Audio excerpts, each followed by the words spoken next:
Le camping sauvage libère mon univers, supprime des contraintes, mais multiplie mes angoisses. Rive ouest de la Brenne, ça sent la pêche et le poisson. Surplombant la ville, j'en distingue toutes ses élégances. La côte roule à mon rythme, jusqu'à Dieppe, où trop d'activité, de trafic, de monde, de bruit m'étouffe. Déçu, je poursuis ma route. L'éclat de Pourville me scotche. Sur la grève, spectacle magique. En ce matin frisquet, le spectacle reste sur les quais. L'option véloroute sans circulation ni ravitaillement visite l'arrière-pays, au lieu du lin et de la févrole. Je sens la mer sans la voir, mon envie s'en ressent.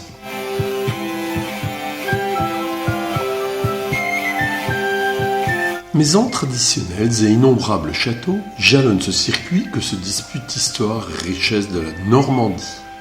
Dénivelés et demeures bourgeoises pimentent un itinéraire tourmenté qui finit par me lasser. Je retrouve avec plaisir la côte d'Albâtre.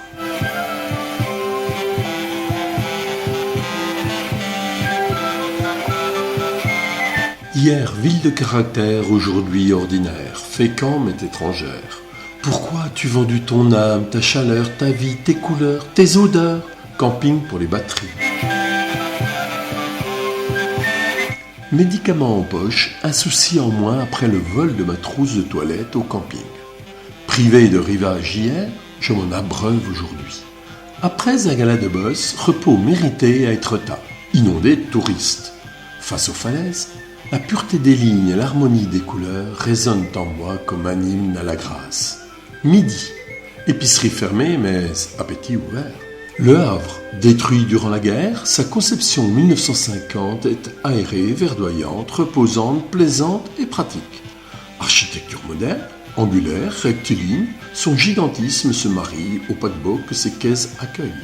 Naufragé dans l'univers hostile et monstrueux du port, le pont de Normandie me sauve de la noyade. Ouvrage aux dimensions de l'environnement, de ses 52 mètres, il domine la Seine. Dernière image pour Honfleur que j'effeuille en m'endormant.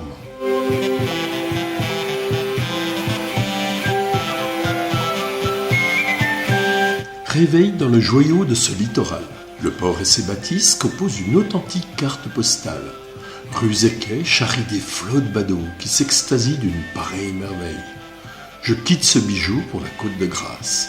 Trouville, sur la côte fleurie, point de baigneurs, mais beaucoup de promeneurs. L'aspect populaire de son animation contraste avec l'austérité et la froideur de la bourgeoise Deauville. Unie par le port, elle diffère par l'esprit. Sacrée frangine!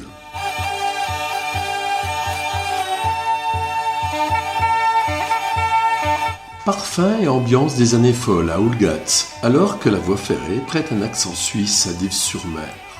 Sur les eaux de Cabourg, un surfeur et sa voile décrivent des arabesques interminables dans le ciel.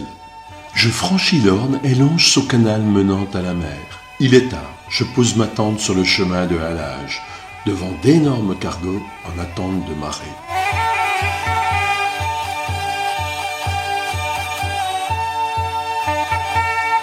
Debout à 5 heures, ma tante gêne le marathon. Dring dring, je croise la caravane et les coureurs aux aurores avant d'ausculter le squelette de la baleine, échoué en 1885. Brusquement surgissent les plages du débarquement. Sword Beach, Juno Beach, Gold Beach précèdent Arromanches sur la côte de Nacre. L'aventure a perdu de sa légèreté. La Normandie bourgeoise et balnéaire a laissé place à celle des hommes et des souvenirs. Mémoire de l'humanité, le paysage est marqué par l'histoire. Imprégné des lieux, j'ai vécu, senti, imaginé le D-Day. Port américain et artificiel d'Omaha Beach. Peu d'immeubles ont survécu à la violence de l'assaut. Sculpture de l'espoir à Saint-Laurent et de la liberté à Grand-Camp. Nuit sur une aire de repos.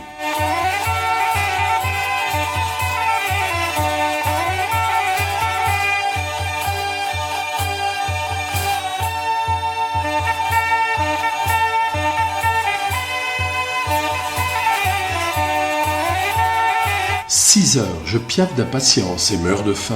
Isigny-sur-Mer, cité des mensonges, avec son beurre sans vache et sa mère sans eau. Une épicerie me referme l'appétit. 40 ans, bourgade rurale et reposante, au cœur des marais du Cotentin. J'emprunte la voie de la liberté, à contresens de l'histoire, et apprends que Sainte-Marie-du-Mont fut la première cité libérée. Point d'impact de l'offensive américaine du 6 juin 1944, Utah Beach est un territoire dédié au débarquement, avec drapeaux, mémorial, articles de guerre, dunes, barbelés et bornes mortuaires. Plage sans fin, décor minimaliste, l'émotion me gagne, le vélo m'emporte. Je patauge dans les marais, regagne les terres et annexe le parc d'une chapelle.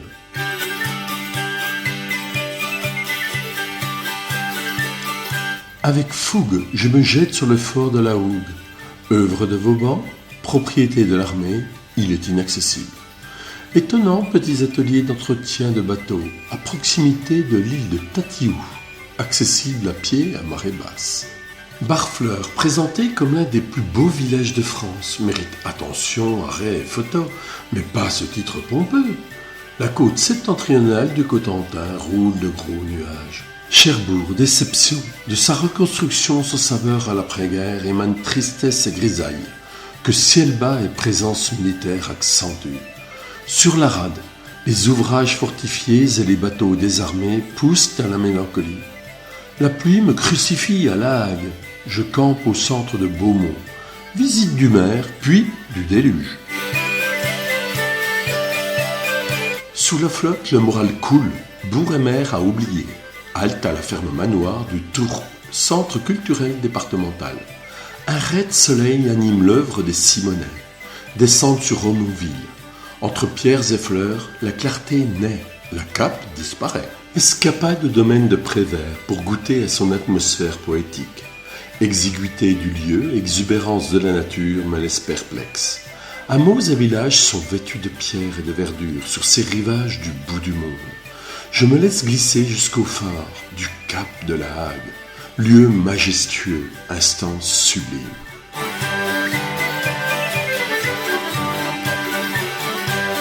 Après l'extase, la Kojima, centre de traitement des déchets nucléaires. Pour la visite, Tatin. J'évite la centrale de Flamanville et l'overdose. De nombreuses impasses mènent à la mer et mangent goulûment mes heures. Moral en hausse, je choisis les dunes pour abriter ma nuit. Depuis un mois sur le Trimard, les campings me sont urticants, mais parfois indispensables. Cette façade du Cotentin garde un aspect naturel très encourageant, où la mer, par discrétion, se retire à l'infini. Jersey flotte au loin, l'air s'adoucit, je me sens sale et collant. Le sablier s'affole sur les chemins qui serpentent dans les dunes sauvages et protégées. La pierre immuable des hameaux m'attire et me pose, alors que l'une de mes haltes est tapissée par 2 Anglaises volubiles.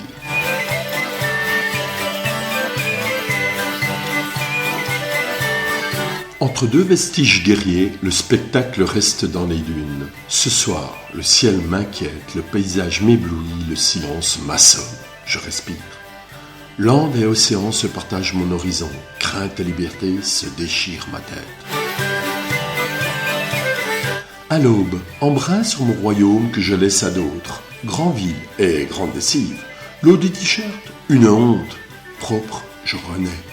Du port, la ville me brave et me surplombe. De la pointe du roc, je la domine. Soudain, le Mont Saint-Michel m'apparaît en toile de fond.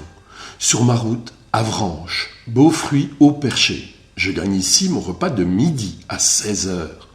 La citadelle du 10e côtoie le mémorial Patton. Haro sur la baie. Le Mont Saint-Michel complètement ensablé et conforme à mes souvenirs. Bus d'asiatique inclus. Indifférent aux appâts du piège à touristes, je suis anéanti par la foule et ses besoins. Entreprise commerciale, bibelots et coca ont remplacé poissons et encens. Nuit à l'hippodrome, pour monture et cavalier.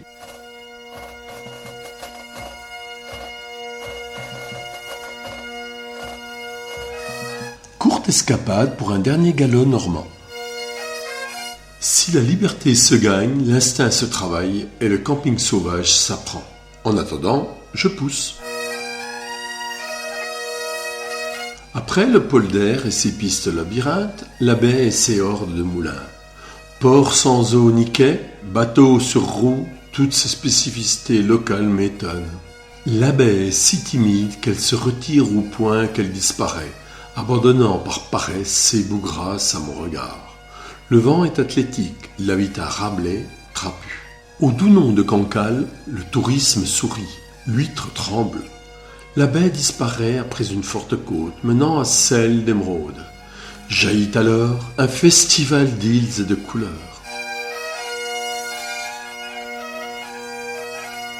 À Saint-Malo, je pose pied. Fortifications et rues encaissées m'écrasent. Façades austères, promeneurs épuisés m'attristent. Passé corsaire et troubadour présent m'ennuie par manque d'originalité. Chaude la selle et la voie autoroutière sur la Rance.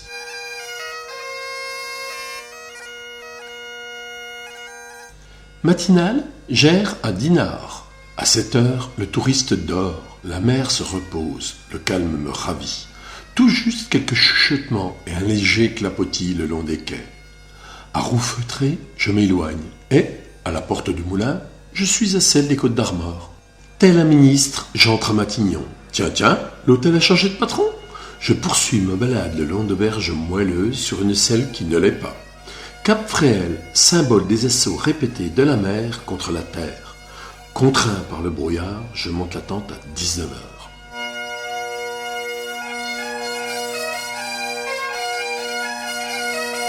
L'espace est exigu, la poix tenace. Sur les traces du légendaire Hinault, je pénètre à Iffignac, dont il est l'unique patrimoine.